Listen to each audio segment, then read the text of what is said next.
Assalamualaikum warahmatullahi wabarakatuh. Ibu Alvis, selaku dosen pengampu mata kuliah akuntansi forensik, juga teman-teman sekalian. Perkenalkan, nama saya Francisca Diana Ramawati dengan NIM 142232201 akuntansi forensik EAH. Saya akan mempresentasikan hasil analisis saya terkait fraud publik berdasarkan perspektif akuntansi forensik, studi kasus pada Rita Cranwell untuk memenuhi ujian akhir semester akuntansi forensik. Nah, sebelum masuk ke analisis, kita perlu tahu dulu nih, siapa sih itu Rita Cranwell? Nah, di sini Rita Cranwell merupakan seorang gadis yang berasal dari keluarga sederhana, yaitu pasangan Ray dan juga Caroline. Yang mana Caroline sebagai ibunya ini mempunyai hobi untuk menyaksikan pertunjukan kuda quarter horse. Bahkan, saking hobinya, mereka ini sampai punya peternakan quarter horse. Nah, hobinya ini kemudian diwarisi oleh Rita, yang mana Rita juga seringkali mengikuti kompetisi dari quarter horse itu sendiri. Nah, dari sisi sekolah, Rita ini juga pernah mengikuti program magang, yang kemudian dia ditempatkan di balai kota. Di sini, Rita ini dikenal sebagai pribadi yang teliti dan juga bertanggung jawab. Dia juga dianggap sebagai pribadi yang fast learner atau mudah dalam belajar dan juga memahami sesuatu. Saking dipercayanya, Rita ini kemudian diangkat menjadi kepala bagian keuangan dan juga bendahara di kota Dixon, Illinois. Otomatis Rita mempunyai kesempatan ataupun akses terhadap dana publik. Sayangnya, kesempatan atau peluang ini salah gunakan oleh Rita. Dia justru malah mengambil sebagian dana publik tersebut yang totalnya sampai tahun 2011 itu mencapai 53 juta dolar selama 22 tahun dia bekerja sejak 1983. Nah, di sini Kes Manson itu menemukan adanya rekening yang dia nggak ketahui sebelumnya, yaitu RSCDA, Reserve Sewer Capital Development Account, yang mengatasnamakan pemerintah. Setelah ditelusuri, ternyata rekening ini itu biasanya digunakan untuk membeli kebutuhan tersier. Kemudian dilaporkan secara langsung oleh Kate kepada wali kota Jimburg, yang mana kemudian diteruskan kepada FBI. Akhirnya pada tahun 2012, Rita Cranwell itu dijatuhi hukuman penjara selama 19,5 tahun oleh Hakim Distrik Amerika Serikat Philip Reinhart. Nah, tentunya untuk melakukan fraud itu sendiri tidak bisa dilakukan secara instan. Dalam kasus Rita sendiri ada beberapa red flags atau indikator kecurangan yang menandakan bahwa sebenarnya Rita itu sudah mengalami kecurangan, tapi mungkin kalau nggak dicermati orang-orang nggak bakal sadar. Nah, yang pertama yang paling kelihatan banget itu adalah dari gaya hidupnya yang tiba-tiba menjadi mewah. Sebagai seorang pegawai kota, bisa mempunyai kuda ratusan ekor, peternakannya lebih dari satu, dan juga tiba-tiba dia bisa beli rumah, perhiasan, mobil mewah, ataupun perahu. Bahkan wali kota sendiri itu pun sebenarnya sudah menaruh kecurigaan ini, tapi dia cuma diem aja, bukan malah ditelusuri. Yang kedua, dengan gaya hidup mewahnya itu tadi, itu tuh nggak sebanding sama penghasilannya. Meskipun itu mungkin ada penghasilan dari kompetisi-kompetisi yang diikuti, tapi berdasarkan laporan pajaknya itu, dia nggak punya bukti-bukti pendukung terkait besarnya pendapatan itu lain penghasilan resmi dari pemerintah kota Dixon. Yang ketiga, itu adanya pembukaan rekening RSCDA secara mandiri, yang mana kalau misalnya rekening itu memang ditujukan untuk keperluan pemerintah kota, seharusnya ada pihak lain yang bisa menjadi saksi ataupun verifikasi terkait kebenaran dari pembukaan rekening ini. Lalu yang keempat, ada penerbitan cek besar secara berulang kali melalui rekening RSCDA itu tadi, yang mana ceknya itu tuh juga sebenarnya aneh karena dia tujuannya itu nggak jelas karena cuma ditulis sebagai bendahara, nggak jelas bendahara dari mana ataupun ini tuh mewakili siapa. Nah, lalu yang kelima, ada juga faktur yang tidak sesuai standar. Yang pertama, dia itu nggak ada logo dari negara bagian itu sendiri, lalu nggak ada nomor telepon dari penerbit faktur itu sendiri. Yang ketiga, adanya beberapa kesalahan ejaan. Nah, selain itu dari tanggalnya sendiri ada beberapa yang invalid. Artinya ada tanggal yang seharusnya itu nggak ada penerbitan faktur, tapi di kasus Rita ada faktur dengan tanggal tersebut. Nah, lalu red flag yang terakhir adanya pengontrolan surat masuk pemerintah, yang mana setiap ada surat masuk ke kotak pos dengan tujuan pemerintah kota Dixon, kita akan otomatis mengambil seluruh surat tersebut lalu menyeleksi dan memilahnya. Mana sih surat yang ditujukan untuk keperluan pemerintah kota secara real dan juga mana surat yang berkaitan terkait aksi dari fraudnya itu sendiri. Secara keseluruhan, aksi fraud yang dilakukan oleh Rita ini digolongkan sebagai penyalahgunaan kekuasaan untuk kepentingan pribadinya atau abuse of position dan juga misappropriation asset. Nah, skema ini itu dimulai dengan adanya pembukaan rekening RSCDA, rekening fiktif, sebagai tempat untuk Rita ini menyimpan dana dari pemerintah yang kemudian nantinya akan digunakan untuk penyelewengan. Nah, lalu Rita melakukan penerbitan faktur atau invoice palsu. Mengingat posisinya sebagai kepala keuangan dan juga bendahara, otomatis Rita mempunyai wewenang untuk mengurus invoice ataupun sisanya suatu transaksi. Dan di sini dia itu membuat faktur palsu yang mengatasnamakan bahwa dana ini digunakan untuk keperluan proyek kota. Padahal kenyataannya nggak pernah ada proyek apapun yang berkaitan dengan pengeluaran dana tersebut. Nah, lalu setelah adanya penerbitan faktur,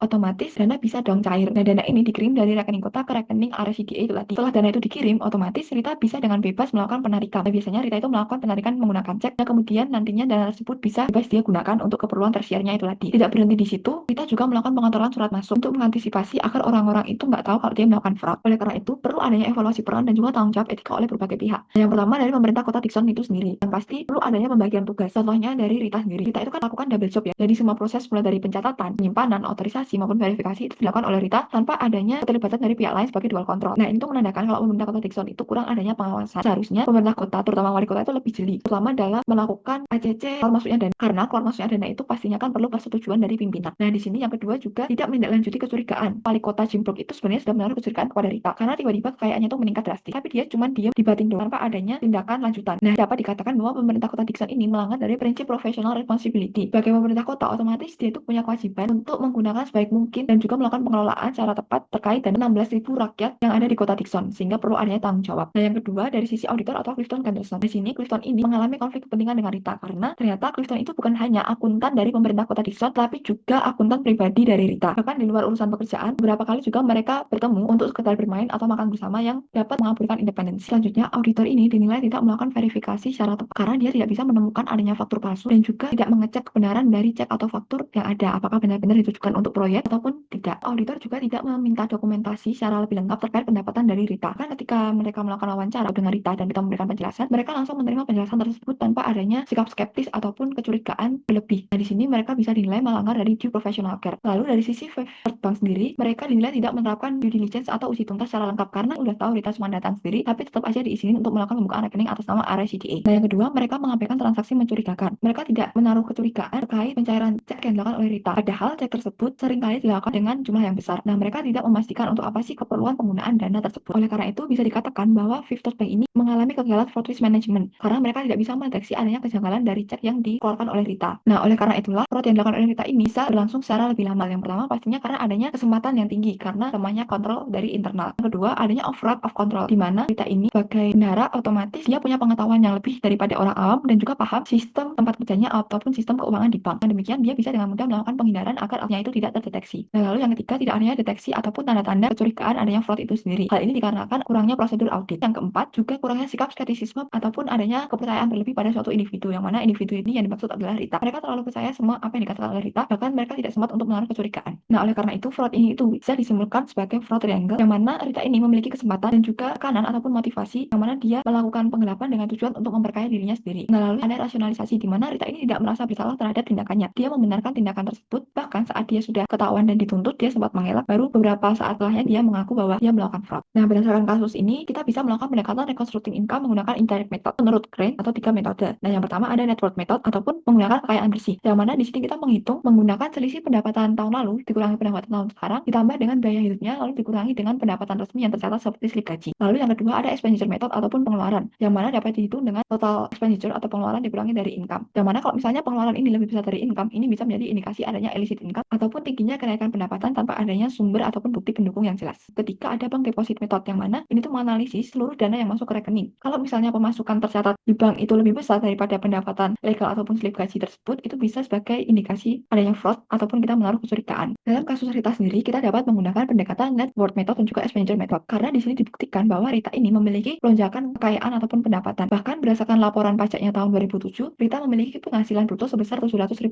yang mana itu nggak sebanding dengan gajinya. Nah, dengan $700.000 itu tadi dia gunakan untuk beli perhiasan, rumah, mobil, kuda ataupun memperluas peternakan kudanya. Nah, hal ini itu menandakan bahwa dia ada pengeluaran yang lebih besar daripada pendapatan yang dimiliki sehingga bisa menjadi indikasi terjadi illicit income. Nah, lalu yang selanjutnya berdasarkan kasus tersebut ada beberapa rekomendasi perbaikan yang mungkin bisa diterapkan. Nah, yang pertama dari sisi pengendalian internal. Itu perlu adanya pemisahan tugas secara lebih jelas dan terstruktur. Jadi nggak ada tuh orang yang double job kayak Rita.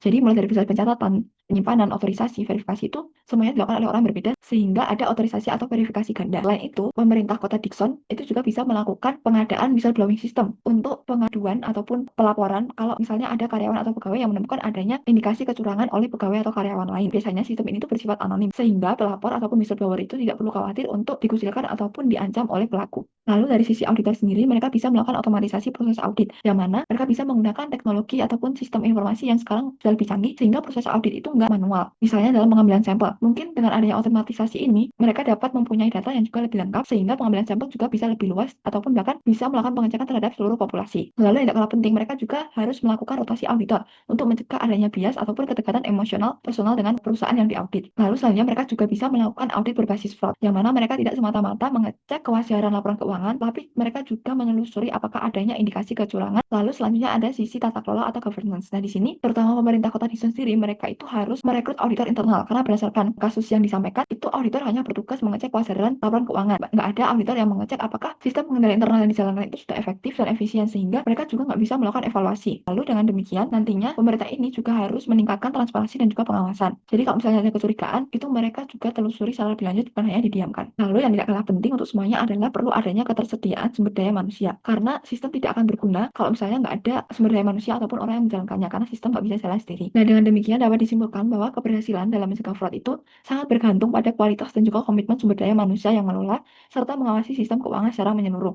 Selain itu, juga didukung dengan adanya pengendalian internal yang kuat serta penerapan prinsip tata kelola yang baik. Baik, sekian presentasi dari saya. Kurang lebihnya mohon maaf. Wassalamualaikum warahmatullahi wabarakatuh.